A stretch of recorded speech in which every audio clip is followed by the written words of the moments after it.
amis, une petite vidéo entre les fêtes.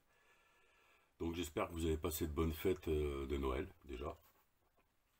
Voilà, donc ça c'est une première chose. Puis du coup comme je suis en repos, j'ai pu regarder quelques tutos, quelques vidéos sur YouTube. Et là j'ai vu qu'il y avait un espèce de garage là qui se permettait de tacler les youtubeurs en fait qui postent des petits tutos méca, des petits tutos entretien, etc. Donc ouais, c'est facile de critiquer les gars en insinuant en fait que tout le monde faisait n'importe quoi. Seulement pour avoir posté ici des résultats par rapport à certains garages peu scrupuleux. Moi je suis désolé, effectivement je préfère faire certaines choses moi-même. Et moi je l'affirme, elles seront déjà faites avec conscience, avec soin et certainement mieux que certains garages. De toute façon, on a bien compris que dans les forums et dans certaines chaînes YouTube, certains professionnels veuillent faire peur aux gens qui veulent entretenir eux-mêmes leur véhicule. Desserrer des bougies, resserrer des bougies, faire des vidanges, changer des filtres, je vois pas où est la complexité. Il faut pas sortir de Saint-Cyr. Quand on voit le niveau de certains garages ou de certains centres auto, honnêtement, on peut que faire mieux, d'accord? Moi j'ai plein d'exemples, hein, et d'exemples avec des faits réels, où dans certains garages on n'a pas mis le bon niveau d'huile, ou dans certains garages on a carrément mis pas la bonne huile, quoi. C'est-à-dire moteur diesel, moteur essence, et on met pas la bonne huile. Pour avoir vu moi il n'y a pas longtemps une cosse de batterie pas resserrée sur la masse, qui tenait à peine, hein, qui tenait à peine sur la borne de batterie parce qu'elle n'avait pas été remise et resserrée comme il faut. Je peux dire honnêtement que certains garages, effectivement, et en plus une grande concession, franchement, je vois pas où est le résultat et où est la qualité du travail. Donc effectivement, moi je le mets d'ailleurs dans beaucoup de mes vidéos. Quand je fais quelque chose, je dis que si vous n'êtes pas sûr ou si vous ne connaissez pas les procédures ou si vous ne connaissez pas les couples de serrage, il faut peut-être éviter de le faire, d'accord? En attendant, moi ça fait maintenant, vu que je m'y suis remis, hein, parce que moi pour info, il y a 30 ans, je prenais deux voitures, j'en faisais une et je roulais des mois voire des années avec sans avoir aucun problème. Mais le temps faisant, le confort, peu importe, on n'a plus trop envie de le faire. Pendant effectivement une bonne quinzaine d'années, je faisais même pas les vidanges, quoi.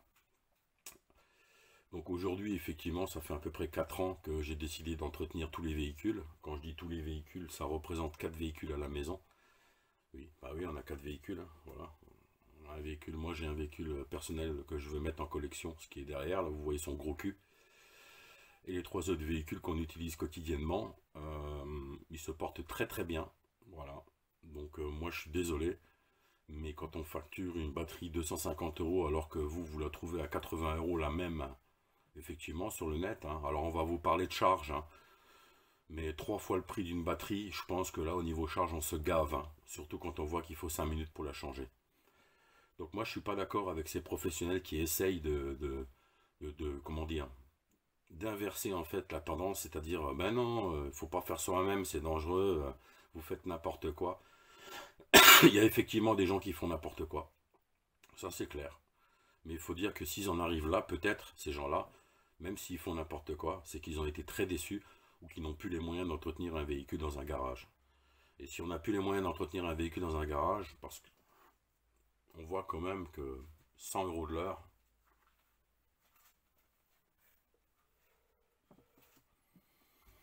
100 € de l'heure, effectivement, c'est quand même ahurissant. Alors, même si on parle de charge, je suis désolé, quand vous voyez qu'ils embauchent des petits jeunes au SMIC, que le gars, en fait, il rentabilise son salaire en une journée, hein,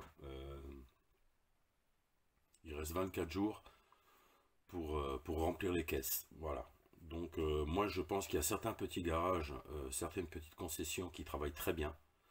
Mais ça, c'est dû à quoi? C'est dû au chef d'atelier, au patron qui est derrière et qui suit ses mecs et qui exige une qualité de service ou une qualité, une rigueur de travail qui fait qu'on peut être satisfait. Maintenant, c'est loin d'être le cas de tous les garages et de toutes les concessions. Sans parler même de ceux qui essaient de vous arnaquer, quoi. Voilà. Alors là, on n'en parle même pas. On pourrait encore remettre en question le prix des pièces, on pourrait remettre en question le prix de l'heure. Mais par contre, vous avez des enfoirés qui vous créent des pannes, hein, ou qui vous diagnostiquent les mauvaises pannes, alors qu'il y en a pour 15 balles de pièces. Même si on payait 100 balles de main d'œuvre, à la limite, ça ferait 115 balles. Sauf que là, ils essaient de vous saler l'addition en vous faisant changer des pièces à 800-900 balles. De toute façon, ils ne savent plus détecter des pannes ou réparer. Moi, dans mon entourage proche, j'ai des petits garages où il y a des grandes concessions qui leur demandent d'effectuer des distributions sur des véhicules. Donc ils font plus les distributions eux-mêmes en fait. Ils n'ont même plus la compétence dans le garage. Donc il a confié à un petit garage qui veut faire la distribution pour une bouchée de pain, quoi. Donc ils vont même se sucrer sur la compétence et la qualité de travail d'un petit garage qui effectue cette tâche. Pareil pour la carrosserie. Vous avez des concessions qui vous facturent une prestation peinture alors qu'ils envoient tous leurs véhicules dans un unique et même garage qui effectue les travaux de carrosserie et de peinture. Donc ça, il faut le savoir, hein. Vous avez des grosses concessions BMW qui ramènent toutes leurs voitures chez le même professionnel qui répare, qui refait la carrosserie, qui repeint. Ils font rien eux-mêmes. Par contre, c'est BMW qui vous facture. Voilà. Donc c'est bien beau de tacler les youtubeurs mécaniciens, les youtubeurs amateurs, les youtubeurs qui postent des tutos. Effectivement, je peux comprendre, hein, parce que vous allez manger les gars, hein. Vous arnaquez tellement que vous allez vous retrouver sans boulot. De toute façon, je ne suis pas Nostradamus, mais il faut savoir quand même qu'en 2035, donc 2035 c'est demain, hein, dans 13 ans il se construit plus de véhicules thermiques. Donc vous allez vous retrouver à la rue, effectivement, mais c'est bien fait pour votre gueule. À force d'avoir essayé de baiser les gens de cette manière-là, effectivement, ouais, vous allez vous retrouver dans une drôle de galère.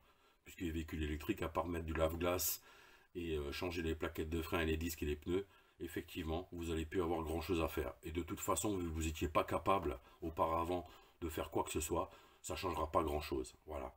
Donc les youtubeurs, ils vous disent bien des choses, d'accord. Nous, on partage, voilà, parce que effectivement, quand on est passionné d'un certain modèle de voiture ou de certaines marques, une certaine catégorie de voitures, et que certaines personnes postent des infos sur les problématiques de ces véhicules-là, je suis désolé, mais ça nous permet d'économiser. Et si vous avez effectivement quelque chose à redire à ça, alors il faudrait peut-être revoir tout simplement votre méthode de travail, votre qualité de travail et votre professionnalisme. Parce que vous faites énormément de conneries et vous arnaquez énormément de gens. Voilà. Je répète, il y en a qui sont très très bien. Moi-même, je pose pour certaines tâches mes véhicules, parce qu'il y a des choses que je ne réalise pas, chez des gens de confiance qui ne m'ont jamais déçu. Voilà. Donc moi, je leur donne du travail en fait. Voilà. Mais pour les petites tâches, effectivement, je suis désolé. Quand je vois récemment un voyant ESP allumé et que le garage dit non, non, on n'a rien trouvé, il n'y a rien. Bien sûr, un voyant s'allume sans raison. Voilà, bien sûr, sans raison. Donc effectivement, ce véhicule-là, moi je l'ai récupéré. Ça fait 3 ans et demi qu'on roule avec. Il était destiné à partir soit en reprise, soit à la démolition. Voilà, alors qu'il a que 130 000 km. Donc voilà, tout simplement. Contrôle technique, on pourrait en parler. Oui, on va en parler des contrôles techniques. La dernière, ma Golf à moi, que j'ai récupérée, quand on voit le pourcentage d'efficacité du freinage et de l'amortisseur, enfin des trains avant et arrière, il était parfait. Si on regarde mes vidéos, les amortisseurs, ils étaient séchés en fait, hein. C'est-à-dire que vous pouviez les comprimer, et ils ne revenaient pas. Donc les 4 amortisseurs étaient morts. Ne parlons même pas des cylindres blocs de train arrière là qui étaient mais en PLS quoi, puisqu'ils étaient en train de se désintégrer quoi, puisqu'il y avait même des morceaux qui se détachaient. Les 2 gros cylindres blocs du train arrière. Voilà. Donc il y a un moment donné, je pense quand même que voilà, on peut passer certaines choses. On va pas mettre les gens dans la merde avec leur véhicule. Mais par contre, faut pas venir nous dire que le travail est de qualité, puisqu'on voit bien que tout simplement, des amortisseurs morts, ça passe au contrôle technique. Des cylindres blocs de train passent au contrôle technique. Et vous, derrière, vous récupérez le véhicule. Donc si en plus, moi, j'étais pas capable de refaire complètement intégralement le train avant et arrière, ça m'aurait coûté une blinde, quoi. Voilà. Ça m'aurait coûté, je sais pas, 4 000, 5 000 euros, 6 000 euros pour refaire tout ce que j'ai fait, alors qu'en pièces, ça ne m'a coûté que 1 000 euros. Voilà. Et j'ai la passion de le faire, j'ai la satisfaction de le faire. Et mon véhicule se comporte très très bien. J'ai entièrement confiance en ce que j'ai fait, puisque je contrôle tout ce que je fais, hein. Je n'ai pas acheté des clés dynamométriques, pris tous les process d'intervention sur ce que j'ai fait pour comprendre, pour ne pas commettre d'erreur. Alors des erreurs bien sûr qu'on en commet, mais de toute façon, vu qu'on ne paye pas, à la limite, eh ben, on refait ce qu'on a fait, et ça nous apprend pour la prochaine fois de ne pas se louper. Voilà, c'est tout ce que j'avais à dire. Je trouvais un peu fort quand même de voir, en plus c'est en Moselle là, des garages qui taclent les youtubeurs mécaniciens comme il le dit, des gens qui font n'importe quoi. Non, on fait pas tous n'importe quoi, il y en a qui font n'importe quoi, mais au même titre que dans ton garage à toi mon gars, hein, où vous êtes là à vous vanter, mais en attendant, vous aimez bien, lorsque vous avez une petite nénette qui se pointe, lui mettre l'addition, ou voir quand vous avez un gars qui a deux mains gauches, lui dire ah mon pauvre monsieur, il y en a pour un paquet de pognon. La dernière petite aventure aussi, c'était sur une Toyota, donc concession Toyota, où madame va avec la carte grise faire un devis pour la distribution.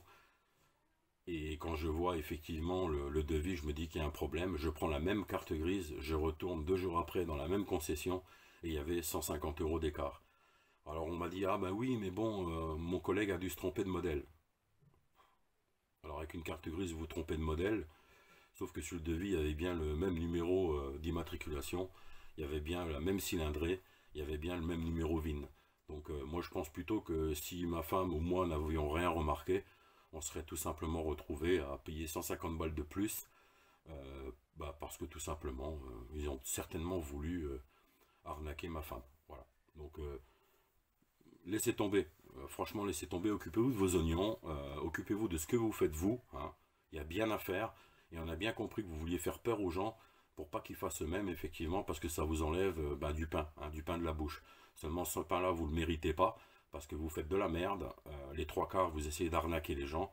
Et encore, je le répète, si vous trouvez un bon petit garage correct, que ce soit au niveau tarif d'ailleurs, puisque vous voyez des garages qui n'ont pas de... Ce ne sont pas des concessions de marque, hein, qui n'ont pas l'enseigne Renault, l'enseigne Peugeot, l'enseigne Fiat, enfin ce que vous voulez, et qui vous prennent la moitié du tarif en main d'œuvre d'une concession. Ben moi, j'ai pas envie de payer le tailleur de la secrétaire à l'arrivée de la concession, ou de payer la Porsche du patron de la concession sur notre dos, quoi. Voilà. Donc, les amis, gardez la patate. Je vous souhaite pas encore une bonne année parce qu'on n'y est pas.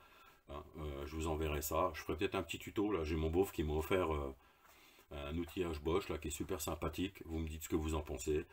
Laissez des commentaires, ça fait toujours plaisir. On voit qu'on commence à communiquer là. On est bientôt 400, donc c'est rien 400, attention. Hein.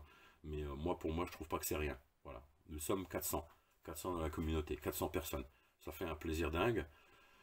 Ne vous laissez pas faire, dévisser un bouchon, dévisser un filtre à huile, remettre un filtre à huile, remettre un bouchon et remettre la quantité d'huile, c'est à la portée d'un enfant de 10 ans. Il faut arrêter de faire flipper les gens. Il y a effectivement des règles à respecter. Il faut être sûr de bien faire les choses. Pour ça, on a tout un tas de documentation. Mais non, moi je suis plus d'accord de toute façon. Et ces youtubeurs là, parce qu'ils sont sur YouTube en fait. Hein. Donc le mec il a un garage, il critique les gars qui font de la mécanique sur YouTube. Donc il a énormément de temps à consacrer à ses vidéos également. Hein, puisqu'il canarde les gens et il passe du temps à filmer. Et quand vous prenez un rendez-vous pour faire un entretien, il vous dit on est débordé. Donc voilà, donc moi je leur dis bien des choses à ces gens-là, hein. Ils ont un droit de réponse d'ailleurs, il n'y a pas de souci. Et en attendant, je vous souhaite vraiment de passer une bonne fin d'année, et je dirais à l'année prochaine les enfants. Ciao ciao.